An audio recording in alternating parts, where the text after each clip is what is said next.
Now you may notice the patch notes are slightly out of order. This is intentional. Items are listed at the top this time because their changes are so fundamentally changing to the meta that the rest of the patch notes are virtually worthless without their understanding. Now that I've sufficiently hyped it up, enjoy the first actually meaningful balance patch we've had in forever. Sick, bro. The two best battle items in the game just took an axing. Buddy Berry shields are no longer OP, and Score shields are no longer impenetrable. The meta is changing, blah, blah, blah. So yeah, passive HP on Buddy Berry reduced by 150 at max level. This is a huge one, the 25% max HP. What I'm curious about with Greedent, and then multiple Buddy Berry shields will stack on top of each other. So here's the thing, right? What makes this insane and what like is a combination of this. So imagine you have a 2v2 fight, right? You're having like a 2v2 fight, you're your bottom lane or whatever, and you're playing like, I don't know, let's just say you're like Cinderace, pick a tank, Cinderace Mamoswine or whatever, right? In a team fight, even if the Cinder Mamo are down levels, if they see an enemy team that doesn't have Unite moves up, they can like 2v3 or 2v4 them. Because in the past you would get 40% HP on yourself and then 40% HP on your ally, right? So both of them use their Unite move, buddy each other. That's 80% shield, or they effectively double their health. Now, instead of doubling their health, they're gonna increase their health by a quarter each, and that's it.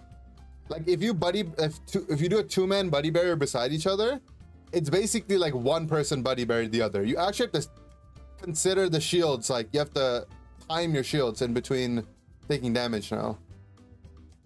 So that's pretty insane.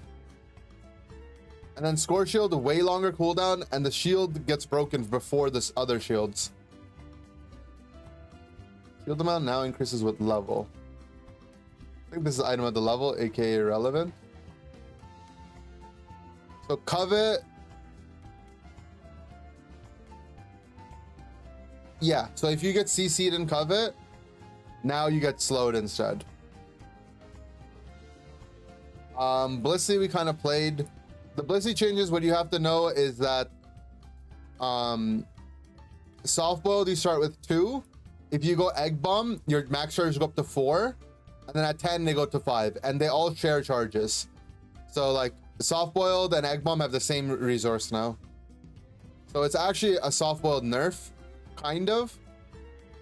I mean, if you use it like you used it in the past where you barely egg bomb and you focus on just mostly soft boiling, it's like a small buff, but you're gonna want to egg bomb, so then I don't know, it'll be weird.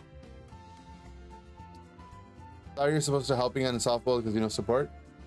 You can, right? But so now think about it. If you go helping hand and soft boiled for the entire game is gonna have 2 charges only, and only until level 10 are you gonna get the third one.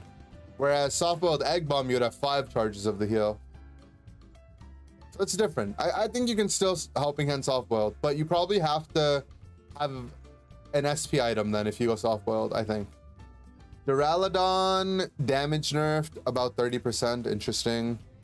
Veil, the healing got reduced by a lot. This is Elo was talking about this. This seems kind of insane. The heal nerf. And then Blizzard got buffed. Does Veil really need a nerf? Probably. It's kind of broken. Brave Bird AoE reduced. This is pretty huge. And a lot less damage. And then Talon's Unite move got a pretty big nerf as well. Lucario is pretty much the same. Like, this doesn't change anything, guys. Trick got a pretty bad, like pretty big nerf. 25% healing on the... This is fine.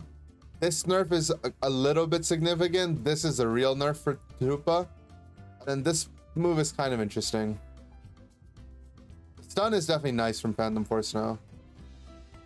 Aurora still seems bad, but maybe this is good. Does not seem good enough of a change. I think Aegislash is just a lot better now. It was already pretty good. And then all of these changes you have to think from the perspective of Buddy Barrier. But I think Aegislash benefits from the no buddies. Trevenant seems really, really strong. I think Tree is just insane. Branch Poke also heals now. Early game is better. Curse does a lot more damage. So it looks like it's a 3% ratio increase and a 10 base increase, but it's actually per tick. So this is a, oh, I can't do math, 36% ratio increase, which is pretty good. And this is like 120 base damage increase over the entire spell, which is pretty good. And the final hit's a lot better now too. So I think Tree is really good. Self damage, this getting reduced, this is insane as well. I think Pain Split's still a meme.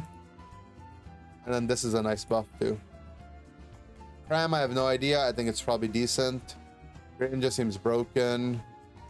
The Unite cooldown's way too low.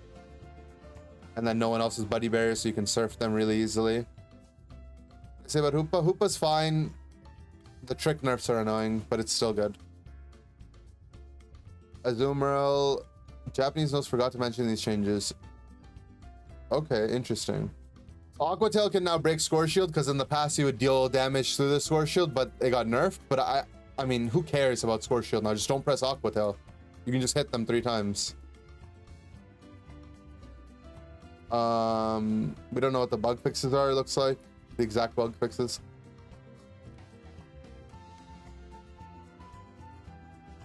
These 2 changes means that Aqua Tail deals more damage when the target is below 150 defense. Not interesting. So it doesn't go through defense, ignore defense and shields. And it does more damage now. So when they're below 150 defense, it does more damage. Let's see what the defenses are like. So at level 9, all the tanks and most of the cast is 150 defense. So at level, I mean, you get Aqua Tail at 5. So right as soon as you start the game, it does more damage. Just barely. Probably, right? And then as the game goes on. So yeah, it's just a hard nerf. Like, why did Aqua Tail have to get nerfed? It actually makes no sense to me. Cool. And then there's an XP change as well that's not listed here, but I imagine they're working on it.